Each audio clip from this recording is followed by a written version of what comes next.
होलियो में केहू ऐसे करेला का हो। अच्छा? रंग डलवावे खातिर करेलू तू ना हो। चल हटा ना। होलियो में केहू ऐसे करेला का हो। रंग डलवावे खातिर करेलू तू ना हो। ना मनवा छुए खातिर बैठल बानी काहे ना छुआवेलू हमारा ही हाथ। अरे जीजा तोहर मोट पीछ कहरिया नु बहाटे। अरे चंदी डलवाइब तो माई लगी डाटे। थोड़ा हटा ना। अरे जीजा तोहर मोट पीछ कहरिया नु बहाटे। जदी डलवाइब तो माई लगी डाटे। समझाए जीजू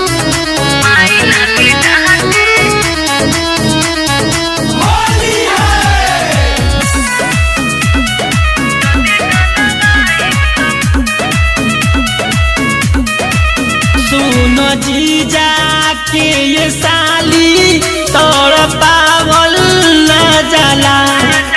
हई गदरल जवनिया के बचावल न जाला। हमर फाट जाइए मोहरे जीजा जी। माई जान जाए जदी लहंगा भेजा जी। तोहरा के देखिए के तोहरा के देख के बुढ़ो भी लागे नाचे। अरे जीजा तोहर मोट पीछ कहरिया नु बहाटे। ना मनवा अरे जदी डलवाइब तो माई लागी डांटे। मजबूरी बा।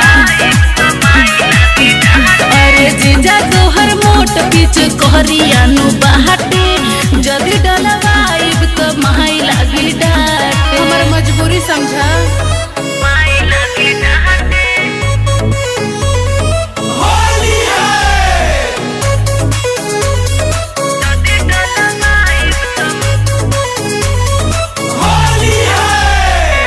हमर घोरल हई रंगवा तू बेकार ना कर।